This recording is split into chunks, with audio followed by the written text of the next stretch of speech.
Good morning mga katropa and welcome to Nagoya Tower. Alam nyo ba, sa mga ibang bansa talaga meron silang tower sa mga major cities.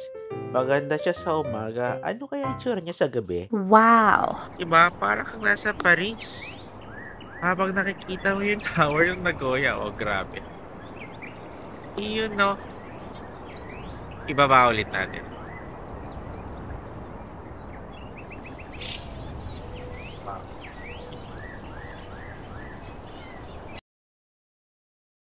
So ayan mga katropa, ilang hakbang na lang, malapit na tayo sa Nagoya Tower, di ba? Ang ganda talaga, para kang nasa Eiffel Tower, di ba? Pero originally, ang talaga niyang pangalan ay Mirai Tower. Yun no. Here in Nagoya Tower, o Mirai Tower. Maganda dito. It's like in Paris kasi may certain body of water dito, di ba? So it's parang siyang hindi naman siya lake eh. Pero ang ganda tingnan no. Kung titingnan mo, from here to there seeing the tower itself. Majestic. You know. Kahit buong araw ka dito sa Nagoya Tower or sa Mirai Tower, talagang kalmado lang, di ba? Bukod sa kokonti yung tao, talagang napakaganda naman tingnan itong Nagoya Tower, Kaya nakakagutom minsan, di ba? So kakain muna tayo dito sa Fridays kahit Sabado ngayon kasi nga ang dami naming kinaing mga tempura palagi. At ang ganda ng view kasi dito sa Fridays, so may balcony. At pagkakain natin ng Fridays, syempre, kailangan muna nating magkape para hindi tayo antokin. Dahil syempre, pag nasa travel, puro ka gala, kaya kulang sa tulog. Kaya sarap magkape.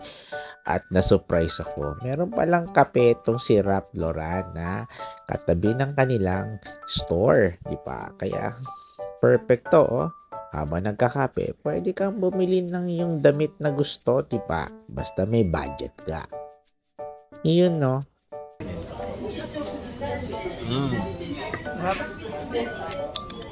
Ganyan, ano yun?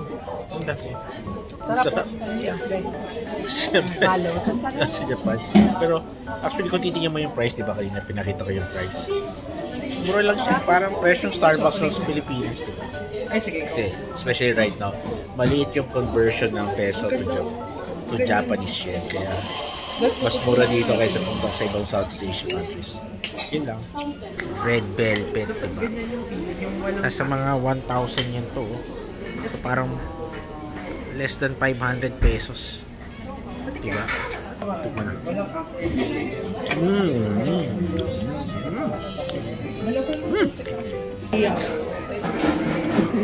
Tapos ko na agad yung... Ano kayo ng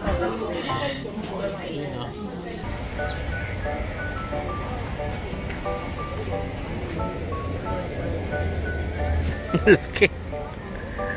Grabe.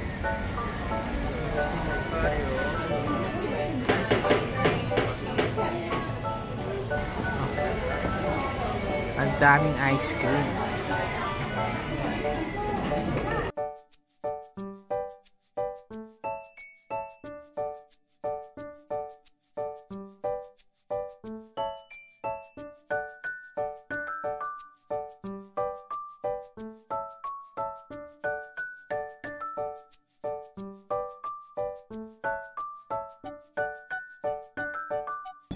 Ang sarap maglakad dito habang nasa side ka ng tower. Parang alam mo palagi yung direction na naliligaw ka. Tumingin ka lang sa tower. May mga branded stores dito along Nagoya Tower. Burla yung kanina, Coach. Dinaanan ko kanina dun yung Polo o RL. Ayun yung Michael Kors. Ano pa? Mga kainan din. Sorry. Ayan. Ganda talaga dito. Majestic.